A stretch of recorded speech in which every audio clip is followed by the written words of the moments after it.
ನಮಸ್ತೆ ವೀಕ್ಷಕರೇ, food good Kannada ಚಾನೆಲ್ಗೆ ಸ್ವಾಗತ. ಇವತ್ತು ನಾವು ಗಾರ್ಲಿಕ್ ಬಟರ್ ಬ್ರೆಡ್ ಟೋಸ್ಟ್ ಹೇಗೆ ಮಾಡೋದು ಅಂತ ನೋಡೋಣ ಬನ್ನಿ. ತುಂಬಾ ಸಿಂಪಲ್ ಆಗಿರುತ್ತೆ. ಒಂದು ಬೌಲ್ ತಗೊಂಡಿದ್ದೀವಿ. ಬೆಣ್ಣೆ ಹಾಕೊಳ್ಳೋಣ. ನಾವಿದು ಸಾಲ್ಟ್ ಇರೋ ಬೆಣ್ಣೆ ತಗೊಂಡ್ಬಿಟ್ಟಿದ್ದೀವಿ. ಸಣ್ಣದಾಗಿ ಹಚ್ಕೊಂಡಿರೋಂತಹ ಬೆಳ್ಳುಳ್ಳಿ, ಜೊತೆಗೆ ಸಣ್ಣದಾಗಿ ಹಚ್ಚಿರೋಂಥ ಕೊತ್ತಂಬರಿ ಸೊಪ್ಪು, ಸ್ವಲ್ಪ ಚಿಲ್ಲಿ ಫ್ಲೇಕ್ಸ್ ಹಾಕೋತಾ ಇದ್ದೀನಿ.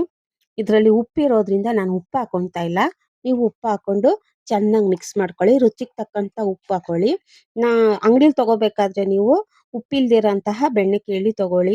ನಿಮ್ಮಲ್ಲಿ ಮನೆಯಲ್ಲೇ ಮಾಡಿರೋ ಬೆಣ್ಣೆ ಆದ್ರೆ ತುಂಬಾ ಚೆನ್ನಾಗಿರುತ್ತೆ. ಚೆನ್ನಾಗಿ ಇದು ಮಿಕ್ಸ್ ಮಾಡ್ಕೋಬೇಕು. ಪೇಸ್ಟ್ ತರ ಆಗ್ಬೇಕು. ಆ ರೀತಿ ಇದನ್ನ ಚೆನ್ನಾಗಿ ಮಿಕ್ಸ್ ಮಾಡ್ಕೊಳ್ಳಿ. ಬ್ರೆಡ್ ತಗೊಂಡಿದ್ದೀನಿ. 4 ಕಡೆ ಚೆನ್ನಾಗಿ ಅದನ್ನ ಸೈಡಲ್ಲಿ ಇರೋದೆಲ್ಲ ತೆಗೆದ್ಬಿಟ್ಟು ಟ್ರಯಾಂಗಲ್ ಶೇಪಲ್ಲಿ ಕಟ್ ಮಾಡ್ಕೊಂಡು ಒಂದೊಂದೇ ಪೀಸ್ ತಗೊಂಡು ಈ ತರ ಬೆಣ್ಣೆನ ಚೆನ್ನಾಗಿ ಹಚ್ಕೊಳ್ಳೋಣ.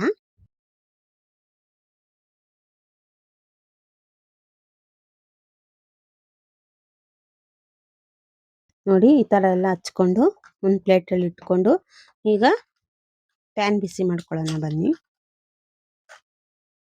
ಇದಕ್ಕೆ ಎಣ್ಣೆ ಹಾಕೋಂಗಿಲ್ಲ, ನಾವು ಬೆಣ್ಣೆ ಹಾಕಿರೋದ್ರಿಂದ ಅದೇನೆ ಸಾಕಾಗುತ್ತೆ. ಒಂದೇ ಕಡೆ ಇದನ್ನ ರೋಸ್ಟ್ ಮಾಡ್ಕೋಬೇಕಾಗಿರೋದು, 2 ಕಡೆ ಏನ್ ಮಾಡ್ಕೊಳ್ಳೋ ಹಾಗಿಲ್ಲ.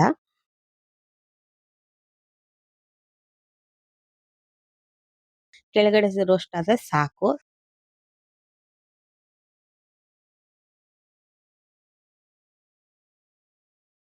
ಇದೀಗ ಆಗಿದೆ, ತಗೊಂಡ್ಬಿಡೋಣ.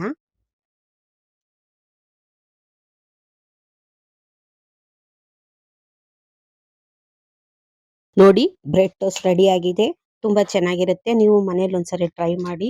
ಇಷ್ಟ ಆದ್ರೆ ಕಮೆಂಟ್ ಮಾಡಿ ಹೇಗಿದೆ ಅಂತ ತಿಳಿಸಿ.